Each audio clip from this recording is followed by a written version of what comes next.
ಕಣ್ಣು ಎಲ್ಲ ಇಂದ್ರಿಯಗಳಲ್ಲೂ ಸರ್ವೇಂದ್ರಿಯಾಣಂ ನಯನಂ ಪ್ರಧಾನಂ ಅಂತ ಹೇಳ್ತಾರೆ. ಎಲ್ಲ ಇಂದ್ರಿಯಗಳಲ್ಲೂ ಈ ಕಣ್ಣು ಅನ್ನೋದೇನಿದೆ ಇದು ಬಹಳ ಮುಖ್ಯವಾದ್ದು ಅಂತಂದು ಸಂಸ್ಕೃತದಲ್ಲಿ ಒಂದು ಶ್ಲೋಕ ಇದೆ.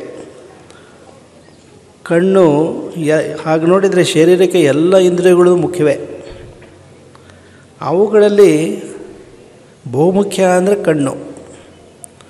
ಕಣ್ಣು ಇಲ್ಲದೆ ಹೋದರೆ ಈ ಜಗತ್ತು ಕಗ್ಗತ್ತಲು ಆವರಿಸ್ಬಿಡುತ್ತೆ ಮನುಷ್ಯನಿಗೆ. ಕೈ ಕತ್ತರಿಸಿ ಹೋದರೆ ಅಪಘಾತದಲ್ಲಿ ಹೇಗೋ ಬದುಕಬಹುದು, ಕಾಲು ಕತ್ತರಿಸಿ ಹೋದರೆ ಹೇಗೋ ಬದುಕಬಹುದು, ಕಿವಿ ಕತ್ತರಿಸಿ ಹೋದರೆ ಹೇಗೋ ಬದುಕಬಹುದು. ಆದರೆ ಕಣ್ಣಿಲ್ಲ ಅಂತ ಹೇಳಿದರೆ ಬದುಕು ಭಾಳ ದುಸ್ತರ ಆಗುತ್ತೆ.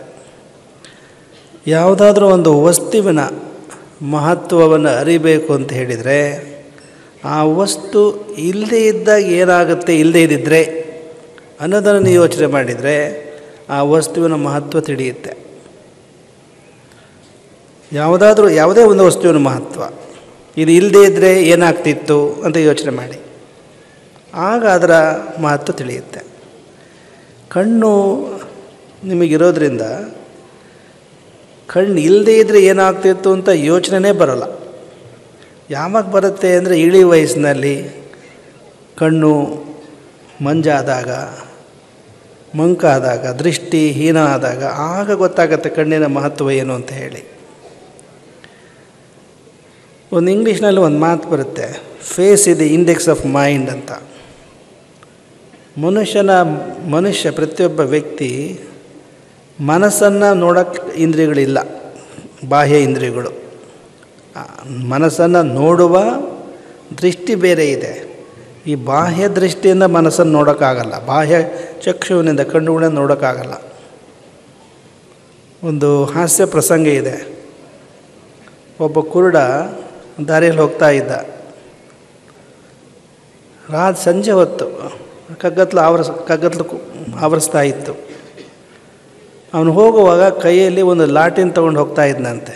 ಲಾಟೀನು ಪಕ್ಕದಲ್ಲಿ ದಾರಿಯಲ್ಲಿದ್ದಂಥ ದಾರಿ ಹೋಕರು ಆ ಕುರುಡನನ್ನು ಲಾಟಿನ್ ಕೈಯಲ್ಲಿ ಹಿಡಿದುಕೊಂಡು ಹೋಗ್ತಕ್ಕಂಥ ಕುರುಡನ ನೋಡಿ ನೋಗಕ್ಕೆ ಶುರು ಮಾಡಿದರು. ಮೊದಲೇ ಕುರುಡ ಇವನಿಗೆ ಲಾಟಿನೇ ಹತ್ತಬೇಕು ಅಂತ ಅವ್ರು ನಗೋಕ್ಕೆ ಶುರು ಮಾಡಿದರು.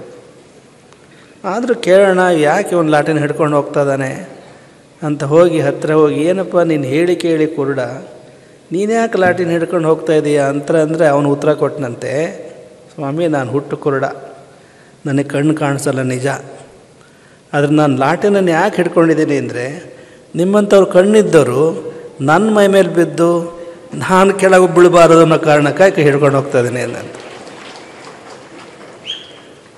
ಇದರಿಂದ ಏನು ಅರ್ಥವಾಗುತ್ತೆ ಅಂದರೆ ಕಣ್ಣಿದ್ದ ಮಾತ್ರಕ್ಕೆ ಎಲ್ಲರೂ ನೋಡ್ತಾರೆ ಅಂತ ಹೇಳೋಕ್ಕಾಗಲ್ಲ, ಕಿವಿ ಇದ್ದ ಮಾತ್ರಕ್ಕೆ ಎಲ್ಲರಿಗೂ ಕೇಳಿಸುತ್ತೆ ಅಂತ ಹೇಳೋಕ್ಕಾಗಲ್ಲ.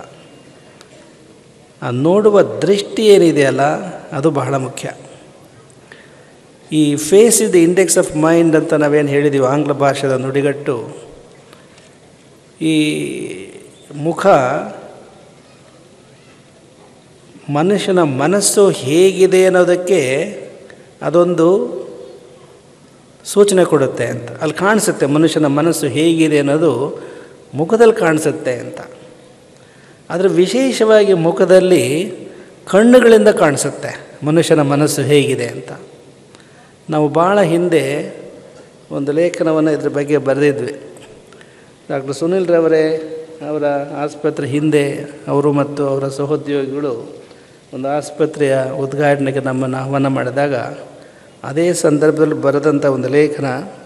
ಕಾಲದ ಮಿತಿ ಇರೋದರಿಂದ ನಾವು ದೀರ್ಘವಾಗಿ ಮಾತನಾಡೋದು ಬಯಸದೆ 4 ಸಾಲುಗಳನ್ನು ಓದಿ ಮುಂದೆ ಎರಡು ಮಾತುಗಳನ್ನು ಹೇಳಿ ಮುಗಿಸ್ಬೇಕು ಅಂತ ಬಯಸ್ತೀವಿ. ಈ ಕಣ್ಣೇನಿದೆ, ಕಣ್ಣಿನಲ್ಲಿ ಮನುಷ್ಯನ ಭಾವನೆಗಳು, ಹೃದಯದ ಭಾವನೆಗಳು, ಮನಸ್ಸಿನ ಸ್ಥಿತ್ಯಂತರಗಳು ಅವೆಲ್ಲ ಕಣ್ಣುಗಳಲ್ಲಿ ಕಾಣಿಸ್ತವೆ. ಭಾಳ ಅಪರೂಪದ ಶಬ್ದ ಪ್ರಯೋಗ ನಮ್ಮ ಕನ್ನಡದಲ್ಲಿದೆ. ಇಂಗ್ಲೀಷ್ನಲ್ಲಿ ಪ್ರಾಯಶಃ ಈ ಶಬ್ದ ಪ್ರಯೋಗ ಇದ್ದಂಗೆ ಕಾಣಿಸಲ್ಲ. ನೋಡಿ, ಉದಾಹರಣೆಗೆ ನಮ್ಮ ಹೃದಯದ ಭಾವನೆಗಳು ಹೇಗೆ ವ್ಯಕ್ತವಾಗ್ತವೆ ಅಂದರೆ ಅವು ಕಣ್ಣುಗಳಲ್ಲೇ ವ್ಯಕ್ತ ಆಗೋದು. ಇದಕ್ಕೆ ಶಾಬ್ದಿಕ ಅರ್ಥನೇ ಬೇರೆ, ಇದರ ಧ್ವನ್ಯಾರ್ಥನೇ ಬೇರೆ. ಡಾಕ್ಟ್ರಿಗೆ ಕಣ್ಣುರಿ ಅಂತ ಹೇಳಿದರೆ ಏನರ್ಥ? ಉರಿ ಉರಿ ಏನೋ ಆಗುತ್ತೆ ಅಂತ ಅವರು ವೈಜ್ಞಾನಿಕವಾಗಿ ಆ ಉರಿ ಆಗೋಕ್ಕೆ ಏನು ಕಾರಣ ಅಂತ ಅವ್ರು ಕಂಡುಹಿಡಿದು ಶಸ್ತ್ರಚಿಕಿತ್ಸೆನೋ ಇನ್ನೇನೋ ಔಷಧಿಯನ್ನು ಒದಗಿಸ್ತಾರೆ. ಆದರೆ ಕಣ್ಣುರಿ ಅನ್ನೋದಕ್ಕೆ ಇನ್ನೊಂದು ಅರ್ಥ ಇದೆ. ಕಣ್ಣುರಿ ಇನ್ನೊಬ್ಬರು ನೋಡಿ ಕಣ್ಣುರಿ ಆಗೋದು ಅಂತ ನೋಡಿ ಕೇಳಿದಿರಲ್ವ? ಕಣ್ಣುರಿ ಪಡೋದು. ಆಮೇಲೆ ಕಣ್ಣು ಕೆಂಪಗೆ ಮಾಡೋದು. ಅವ್ರು ಹೇಳಿದ್ರು ಕೆಂಪಾದರೆ ಕಣ್ಣು ಏನಾಗುತ್ತೆ, ಅದು ಡಯಾಬಿಟಿಸ್ ಕಾರಣ ಇರ್ಬೋದು, ಅಥವಾ ಧೂಳು ಬಿದ್ದು ಏನೋ ಆಗಿ ಅಲ್ಲಿ ಕಣ್ಣು ಕೆಂಪು ಆಗ್ಬೋದು ಅಂತ ಡಾಕ್ಟ್ರ್ ಹೇಳಿದರು. ಮಡ್ರಾಸಾಯಿ ಕಣ್ಣು ಕೆಂಪು ಆಗೋದು. ಆದರೆ ವೈದ್ಯಕೀಯದ ಶಬ್ದದಲ್ಲಿ ಕಣ್ಣು ಕೆಂಪಾಗೋದು ಬೇರೆ, ಬದುಕಿನಲ್ಲಿ ಒಬ್ರನ್ನೊಬ್ರು ನೋಡಿ ಕಣ್ಣು ಕೆಂಪಾಗೋದು ಬೇರೆ ಅಲ್ಲ. ಕಣ್ಣು ಕೆಂಪಾಗೋದು ಅಂದರೆ ಸಿಟ್ಟು ಮಾಡೋದು ಅಂತ. ಇನ್ನೊಂದು ಕಣ್ಣು ಕೆಂಪಾಗುವುದು, ಕಣ್ಣಾಸರ ಆಗುವುದು, ಕಣ್ಣು ಕೆಕ್ಕರಿಸಿ ನೋಡುವುದು, ಕಣ್ಣು ಬಿಡುವುದು, ಮೊಸಳೆ ಕಣ್ಣೀರು ಸುರಿಸುವುದು, ಕಣ್ಣು ತೆರೆದು ನೋಡುವುದು, ಕಣ್ಣೀರು ಸುರಿಸುವುದು, ಹದ್ದಿನ ಕಣ್ಣಿನಿಂದ ನೋಡುವುದು, ಕಾಮಲೆ ಕಣ್ಣಿನಿಂದ ನೋಡುವುದು, ಒಂದು ಕಣ್ಣಿಗೆ ಬೆಣ್ಣೆ ಮತ್ತೊಂದು ಕಣ್ಣಿಗೆ ಸುಣ್ಣ ಇತ್ಯಾದಿ ಎಷ್ಟೋ ಪ್ರಯೋಗಗಳು ಕಣ್ಣನ್ನು ಕುರಿತು ಏನು ಈ ಶಬ್ದ ಪ್ರಯೋಗಗಳಿವೆ, ಈ ಶಬ್ದ ಪ್ರಯೋಗಗಳು ಮನುಷ್ಯನ ಮನಸ್ಸಿನ ಒಳತೋಟಿಯಲ್ಲಿ ನಡೀತಕ್ಕಂಥ ಆ ಭಾವನೆಗಳನ್ನು ಪ್ರತಿಫಲಿಸುತ್ತೆ ಅಂತ ಹೇಳೋಕ್ಕೆ ಇಷ್ಟಪಡ್ತೀವಿ. ಎಷ್ಟೊಂದು ಈ ಥರದ ಶಬ್ದ ಪ್ರಯೋಗಗಳು ಪ್ರಾಯಶಃ ಕನ್ನಡದಲ್ಲಿ ಇರೋದನ್ನು ಬಿಟ್ಟರೆ ಬೇರೆ ಭಾಷೆಗಳಲ್ಲಿ ಇರಲಿಕ್ಕೆ ಕಾಣ್ತಾ ಇಲ್ಲ. ಭಾಷಾ ತಜ್ಞರು ಅವರು ಸಂಶೋಧನೆ ಮಾಡಿ ನೋಡ್ಬೇಕು. ನಮಗೆ ತಿಳಿದ ಮಟ್ಟಿಗೆ ಈ ಶಬ್ದ ಪ್ರಯೋಗಗಳು ಕನ್ನಡದ ಒಂದು ವಿಶೇಷತೆ ಅಂತ ನಮಗನ್ಸುತ್ತೆ. ಒಂದೇ ಶಬ್ದವನ್ನು ಎಷ್ಟು ಹಲವು ಹತ್ತು ಭಾವಗಳು, ಮನಸ್ಸಿನ ಭಾವಗಳು, ತೀವ್ರತರವಾದ ಭಾವನೆಗಳು, ಸಿಟ್ಟು ಮಾಡೋದಿರ್ಬೋದು, ದುಃಖಿಸೋದಿರ್ಬೋದು, ಒಬ್ರನ್ನ ಕಂಡು ಒಬ್ಬರು ಅಸೂಯೆ ಪಡೋದಿರ್ಬೋದು, ಒಬ್ರನ್ನ ಕಂಡು ಒಬ್ಬರು ಸಿಟ್ಟು ಮಾಡೋದಿರ್ಬೋದು, ಇವೆಲ್ಲವೂ ಈ ಕಣ್ಣಿನಲ್ಲಿ ಅವು ಗೋಚರಿಸ್ತವೆ. ಆನಂದ ಪಡೋದಿರ್ಬೋದು, ಖುಷಿ ಪಡೋದು, ಇವೆಲ್ಲ ಭಾವನೆಗಳು ಕಣ್ಣಲ್ಲಿ ಕಾಣಿಸ್ತವೆ. ಈ ಒಂದು ವಿಶೇಷತೆ ಅಂತ ಹೇಳಿದರೆ ಈ ಸೃಷ್ಟಿಯಲ್ಲಿ ಬಾಹ್ಯ ಪ್ರಪಂಚ ನೀವು ನೋಡಿ, ರಾತ್ರಿ ಎಷ್ಟೊಂದು ಗ್ರಹ ನಕ್ಷತ್ರಗಳು ಆಕಾಶದಲ್ಲಿವೆ. ಅವುಗಳನ್ನು ನೋಡ್ತಕ್ಕಂಥ ದೃಷ್ಟಿ ಭಗವಂತ ಮನುಷ್ಯನೇ ಕೊಟ್ಟಿದ್ದಾನೆ ಹೊರತು ಇನ್ನು ಈ ಸೃಷ್ಟಿಯಲ್ಲಿ ಬೇರೆ ಯಾರು, ಅಂದರೆ ಜೀವಿಗಳಿಗೆ, ಮನುಷ್ಯ ಅಷ್ಟೇ ಅಲ್ಲ, ಜೀವಿಗಳಿಗೆ, ಸಕಲ ಭೂಮಿ ಮೇಲೆ ವಾಸ ಮಾಡ್ತಕ್ಕಂಥ ಎಲ್ಲ ಜೀವಿಗಳಿಗೆ ಕೊಟ್ಟಿದ್ದಾನೆ ಹೊರತು ನೀವು ಚಂದ್ರಗ್ರಹಕ್ಕೆ ಹೋಗ್ರಿ, ನಾಳೆ ಮಂಗಳ ಗ್ರಹಕ್ಕೆ ಹೋಗಿ, ಇನ್ಯಾವುದೇ ಗ್ರಹ ನಕ್ಷತ್ರಕ್ಕೆ ಹೋದರೂ ಪ್ರಾಯಶಃ ಈ ಜಗತ್ತನ್ನು ನೋಡ್ತಕ್ಕಂಥ ಕಣ್ಣುಗಳು ನಮ್ಮ ವಿಜ್ಞಾನಿಗಳಿಗೆ ಸಿಗಲಾರವು ಅಂತ ಅನಿಸುತ್ತೆ. ನಾಳೆ ಇಸ್ರೋ ವಿಜ್ಞಾನಿಗಳು ಬರ್ತಾರೆ, ಅವರು ಚಂದ್ರಲೋಕಕ್ಕೆ ಹೋದರೆ ಅಲ್ಲಿ ನೋಡೋಕೆ ಅವರು ನೀರಿಗಾಗಿ ಹುಡುಕಾಡ್ತದೆ, ನೀರಿದೆಯಾ ಅಂತ ಹೇಳಿ. ಅಲ್ಲಿ ನೋಡ್ತಕ್ಕಂಥ ಕಣ್ಣುಗಳಿವೆಯಾ ಅಂತ ಹುಡುಕಿದರೆ ಖಂಡಿತವಾಗಿಯೂ ಚಂದ್ರಗ್ರಹದಲ್ಲಿ ನೋಡುವ ಕಣ್ಣುಗಳಿಲ್ಲ. ಈ ಸೃಷ್ಟಿಯಲ್ಲಿರ್ತ ಈ ಬ್ರಹ್ಮಾಂಡದಲ್ಲಿ ಯಾವುದೇ ಗ್ರಹ ನಕ್ಷತ್ರದಲ್ಲೂ ಇದುವರೆಗೆ ಈ ಜಗತ್ತನ್ನು ನೋಡ್ತಕ್ಕಂಥ ಕಣ್ಣುಗಳು ಇದ್ದಂತಿಲ್ಲ. ಹೀಗಾಗಿ ಈ ಜಗತ್ತನ್ನು ನೋಡುವ ಕಣ್ಣು ನಿಮಗೇನಿದೆ, ಇದನ್ನು ಸೃಷ್ಟಿ ಮಾಡಿದಂಥವನು ಭಗವಂತ. ಆ ಭಗವಂತನ ನೀವು ಸದಾ ಸ್ಮರಣೆ ಮಾಡಬೇಕು. ಈ ಜಗತ್ತನ್ನು ನೋಡುವ ಸೌಭಾಗ್ಯವನ್ನು ದೇವರೇ ನೀನು ಒದಗಿಸ್ಕೊಟ್ಟಿದೆಯಲ್ಲ ಅಂತ ಹೇಳಿ. ಕೆಲವೊಮ್ಮೆ ಇಷ್ಟೆಲ್ಲ ಬೌದ್ಧಿಕ ಸಂಪತ್ತನ್ನು ಕೊಟ್ಟರೂ ಸಹ ಒಮ್ಮೊಮ್ಮೆ ಮೌಢ್ಯ ಕವಿಯತೆ ಕಣ್ಣುಗಳಿಗೆ, ಮನಸ್ಸಿಗೆ. ಅದನ್ನು ಸಾಹಿತಿಗಳಾದಂಥ ಡಾಕ್ಟರ್ ಸೋಮೇಶ್ವರ್ ಅವರು ಭಾಳ ಒಳ್ಳೊಳ್ಳೆ ಉದಾಹರಣೆಗಳನ್ನು ಕೊಟ್ಟು ವಿಶ್ಲೇಷಣೆ ಮಾಡಿದರು. ಅವರು ಮಾತನಾಡುವಾಗ ನಮಗೆ ನೆನಪಾಗಿದ್ದು ಅಂದರೆ ಈ ಮೌಢ್ಯವನ್ನು ಕುರಿತು ನೆನಪಾದ ಒಂದು ಘಟನೆ ಅಂತ ಹೇಳಿದರೆ, ನಾವು 2-3 ವರ್ಷಗಳ ಹಿಂದೆ ನೇಪಾಳದ ಯಾವುದೋ ಒಂದು ಅಂತಾರಾಷ್ಟ್ರೀಯ ಸಮ್ಮೇಳನಕ್ಕೆ ಹೋಗಿದ್ವಿ. ದೆಹಲಿಯಿಂದ ವಿಮಾನ ಹತ್ತಿ ವಿಮಾನದಲ್ಲಿ ನೇಪಾಳ ಕಠ್ಮಂಡುಗೆ ಹೋಗುವಾಗ ಒಂದು 2-2.5 ಗಂಟೆ ಪ್ರಯಾಣ. ವಿಮಾನ ಭಾಳ ಎತ್ತರಕ್ಕೆ, ಗಗನದ ಎತ್ತರಕ್ಕೆ ಹಾರಿ ಸುಮಾರು ಒಂದು ಅರ್ಧ-ಮುಕ್ಕಾಲು ಗಂಟೆ ಆಗಿರ್ಬೋದು. ವಿಮಾನದಲ್ಲಿದ್ದಂಥ ಗಗನಸಖಿ ಪ್ರಯಾಣಿಕರಿಗೆಲ್ಲರಿಗೂ ಚಹಾ ಪಾನೀಯವನ್ನು ಒದಗಿಸಿ ಆಕೆಯ ಕರ್ತವ್ಯವನ್ನು ಮುಗಿಸಿ ನಮ್ಮ ಹತ್ರ ಬಂದಳು. ನಾವು ಕಿಟಕಿ ಆಚೆ ಮೋಡಗಳನ್ನು ನೋಡ್ತಾ ಕೂತಿದ್ವಿ. ಆ ಮಹಿಳೆ ಬಂದು ನಮ್ಮ ಗಮನ ಸೆಳೆದು ಈ ಕೈ ಚಾಚಿದ್ಲು. ನಮಗೆ ಪ್ರಶ್ನೆ ಹಾಕಿರೋದು, ಆಪ್ ಮೇರೆ ಹಾತ್ ದೇಖೆಂಗೆ ಅಂತಂದು. ನನ್ನ ಕೈಯನ್ನು ತಾವು ನೋಡ್ತೀರಾ ಅಂತ. ಆಕೆ ಏನು ನಿರೀಕ್ಷೆ ಮಾಡಿರೋದು ನಿಮಗೆ ಗೊತ್ತಾಗುತ್ತೆ. ತನ್ನ ಭವಿಷ್ಯದ ಬಗ್ಗೆ ಯಾರೋ ಗುರುಗಳಿದ್ದಾರೆ, ಸ್ವಾಮೀಜಿ ಇದ್ದಾರೆ, ನನ್ನ ಭವಿಷ್ಯ ಜೀವನದ ಬಗ್ಗೆ ಏನಾದರೂ ಹೇಳಬಲ್ಲರು ಅಂತ ಹೇಳಿ ಆಕೆ ಕೈ ಚಾಚಿದ್ಲು. ನಾವು ಆಕೆಯನ್ನು ದೃಷ್ಟಿಸಿ ನೋಡಿ ನಾವು ಕೊಟ್ಟ ಉತ್ತರ ಅಂದರೆ, देखिए आपका ಭವಿಷ್ಯ आपके हाथ में है ಅಂತ ಹೇಳಿದರು. ನೋಡಮ್ಮ, ನಿನ್ನ ಭವಿಷ್ಯ ನಿನ್ನ ಕೈಯಲ್ಲಿದೆ ಅಂತ ಹೇಳಿದರು. ಅರ್ಥವಾಯ್ತಲ್ಲ ನಿಮಗೆ? ನಿನ್ನ ಭವಿಷ್ಯ ನಿನ್ನ ಕೈಯಲ್ಲಿದೆ. ಆಪ್ಕ ಭವಿಷ್ಯ ಆಪ್ಕೆ ಹಾತ್ ಮೇ ಹೈ. ನಾವು ಹೇಳಿದ ಉತ್ತರ ಆ ಮಹಿಳೆಗೆ ಅಷ್ಟು ತೃಪ್ತಿ ಕೊಡಲಿಲ್ಲ ಅಂತ ಕಾಣಿಸ್ತು ನಮಗೆ. ಹೀಗಾಗಿ ನಾವು ಮುಂದುವರೆದು ಆ ಗಗನಸಖಿನ ಕೇಳಿದ್ವಿ, ನೋಡಮ್ಮ, if you don't think that I am interfering in your personal life, tell me what is bothering you, I will just give my advice ಅಂತ. ನೀವು ವೈಯಕ್ತಿಕ ಜೀವನದಲ್ಲಿ ನಾವು ಇಣುಕಿ ನೋಡ್ತೀವಿ ಅಂತ ನೀವು ಅನ್ಯಥಾ ಭಾವಿಸ್ತಾ ಇದ್ದರೆ, ಹೇಳಮ್ಮ, ನಿನ್ನ ಮನಸ್ಸಿನಲ್ಲಿ ಏನು ಕಾಡಿಸ್ತಾ ಇದೆ, ಏನು ತೊಂದರೆ ಇದೆ ನಿನ್ನ ಜೀವನದಲ್ಲಿ ಹೇಳು, ನಮಗೆ ತಿಳಿದಂಥ ಸಲಹೆಯನ್ನು ನೀನು ಕೊಡ್ತೀವಿ ಅಂತ ಹೇಳಿದ್ವಿ. ಆನಂತರ ಆಕೆ ಕೆಲವು ನಿಮಿಷಗಳ ಕಾಲ ತನ್ನ ಅಂತರಂಗದ ಕೆಲವು ಸಂಗತಿಗಳನ್ನು ಹೇಳಿಕೊಂಡ್ಳು. ಆಕೆಗೆ ಏನು ಕಿವಿ ಮಾತು ಹೇಳಬೇಕು ಹೇಳಿದ್ವಿ. ಅದನ್ನು ಕೇಳಿ ಆಕೆ ಕೈ ಜೋಡಿಸಿ ನಮಸ್ಕರಿಸಿ ತನ್ನ ಕ್ಯಾಬಿನಿಗೆ ಹೊರಟೋದ್ಲು. ಇದನ್ನ ಯಾಕೆ ಹೇಳ್ತಾ ಇದ್ದೇವೆ ಅಂತಂದರೆ, ಮುಂದಿನ ದಿನಮಾನಗಳು, ಭವಿಷ್ಯ ಏನಿದೆ, ಏನು ಕಾದಿದೆ ಅಂತ ಹೇಳೋಕ್ಕಾಗಲ್ಲ. ಮೊನ್ನೆ ಭಾಳ ಹಿಂದೆಯೇ 2013ರಲ್ಲಿ ಅಂತ ಕಾಣುತ್ತೆ, ಸನ್ಮಾನ್ಯ ನ್ಯಾಯಮೂರ್ತಿ ಶಿವರಾಜ್ ಪಾಟೀಲರು ಒಂದು ಕಾರ್ಯಕ್ರಮದಲ್ಲಿ ಒಂದು ಒಳ್ಳೆಯ ಇಂಗ್ಲೀಷ್ ನುಡಿಗಟ್ಟನ್ನು ಅವರು ಪ್ರಸ್ತಾಪ ಮಾಡಿದರು. ಮೊನ್ನೆ ಅದನ್ನೇ ಉಲ್ಲೇಖಿಸಿ ನಾವು ಬೆಂಗಳೂರಿನಲ್ಲೂ ಅವರ ಗೌರವಾರ್ಥ ಏರ್ಪಡಿಸಿದ ಕಾರ್ಯಕ್ರಮದಲ್ಲಿ ಪ್ರಸ್ತಾಪ ಮಾಡಿದ್ದು, ಸುತ್ತೂರು ಜಗದ್ಗುರುದಲ್ಲಿ ಭಾಗವಹಿಸಿದರು.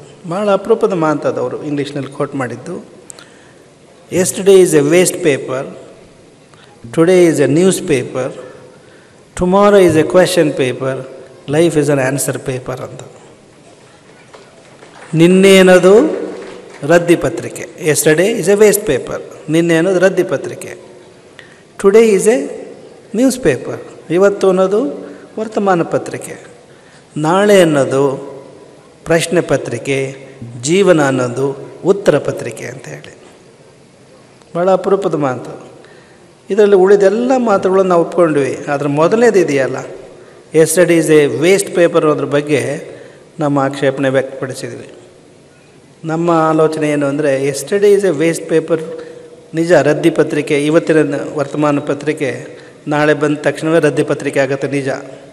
ಆದರೆ ಮನುಷ್ಯ ಇವತ್ತು ಹೇಗೆ ಬದುಕಿರ್ತಾನೆ, ನಾಳೆ ಬರುವ ಅನಿರೀಕ್ಷಿತ ಘಟನೆಗಳಿಗೆ ನಾಳೆ ಅವನು ಹೇಗೆ ಉತ್ತರಿಸ್ತಾನೆ, ಹೇಗೆ ಎದುರಿಸ್ತಾನೆ, ಹೇಗೆ ಅವುಗಳನ್ನು, ಆ ಸವಾಲುಗಳನ್ನು ಸ್ವೀಕರಿಸಿ ಅವುಗಳನ್ನು ಎದುರಿಸ್ತಾನೆ ಅನ್ನೋದ್ರ ಮೇಲೆ,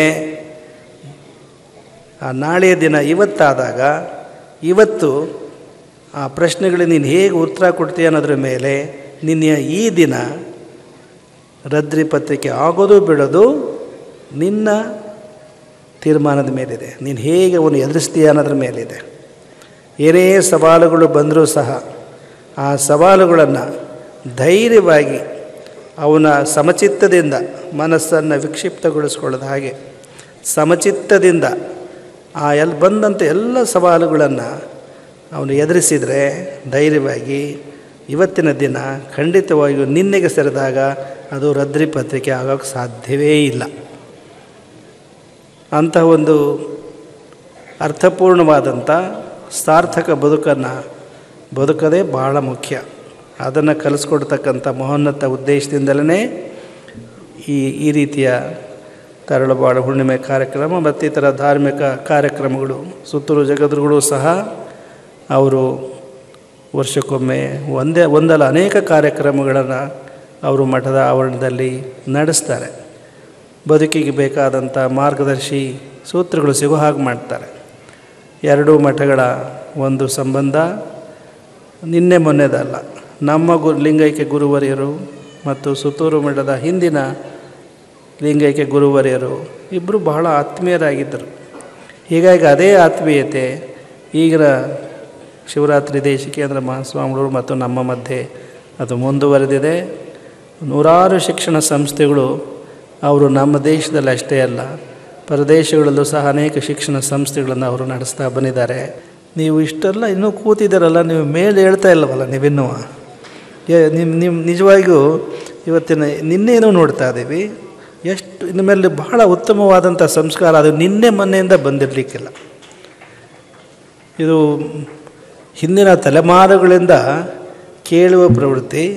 ಇದು ಹೇಗೂ ಇದು ರಾಜಧಾನಿಯಾಗಿತ್ತು, ಒಂದು ಕಾಲದಲ್ಲಿ ಹೊಯ್ಸಳರ ರಾಜಧಾನಿ ಆಗಿತ್ತು. ಹೀಗಾಗಿ ಆಗಿನ ಕಾಲದಿಂದಲೂ ಸಹ ನಿಮ್ಮಲ್ಲಿ ಒಂದು ಕೇಳುವ ಪ್ರವೃತ್ತಿ, ಇಲ್ಲಿ ಸಾಹಿತ್ಯ. ಇಲ್ಲಿನೇ ಇವರು ಯಾರು ಹರಿಶ್ಚಂದ್ರ ಕಾವ್ಯ ಬರೆದಂಥ ಕವಿ ರಾಘವಾಂಕ ಇಲ್ಲಿ ಹೊಯ್ಸಳ ಕಾಲದಲ್ಲಿ ಇದ್ದವನು. ರಾಘವಾಂಕ ಬೇಲೂರು, ಇಲ್ಲೇ ಬೇಲೂರಿನಲ್ಲಿ ಇಲ್ಲೇ ರಾಜರ ಹತ್ರ ಇದ್ದವನವರು ರಾಘವಾಂಕ. ಅದ್ಭುತವಾದಂಥ ಇದು ಹರಿಶ್ಚಂದ್ರ ಕಾವ್ಯನ ತುಂಬ ಮನಮಿಡಿತಕ್ಕಂಥ ಕಾವ್ಯ ರಚನೆ ಮಾಡಿದವನು. ಹೀಗಾಗಿ ನಿಮ್ಮಲ್ಲಿ ಸಾಹಿತ್ಯ, ಸಂಗೀತ ಮತ್ತು ನೃತ್ಯ ಇದೆಲ್ಲದೂ ನಿಮ್ಮ ರಕ್ತದ ಕಣಕಣದಲ್ಲಿ ಅದು ನಿಜವಾಗಿಯೂ ಅಡಗಿದೆ ಅನ್ನೋದಕ್ಕೆ ಇವತ್ತಿನ ನಿನ್ನೆಯ ಮತ್ತು ಇವತ್ತಿನ ಈ ಸಭೆನೇ ಸಾಕ್ಷಿ ಅಂತ ನಮಗೆ ಖಂಡಿತ ಅನಿಸಿದೆ. ಇದೇ ರೀತಿ ನಾಳೆ ಇನ್ನೂ 7 ದಿನಗಳ ಕಾಲ ನಡೆಯುವ ಕಾರ್ಯಕ್ರಮದಲ್ಲಿ ನೀವೆಲ್ಲ ಭಾಗವಹಿಸಿ ಇದರ ಸವಿಯನ್ನು ಖಂಡಿತ ಆನಂದಿಸ್ತೀರಿ ಅಂತ ಆಶಿಸಿ ನಿಮ್ಮೆಲ್ಲರಿಗೂ ಶುಭವನ್ನು ಕೋರಿ ನಮ್ಮ ಮಾತುಗಳನ್ನು ಮುಕ್ತಾಯಗೊಳಿಸ್ತೀನಿ.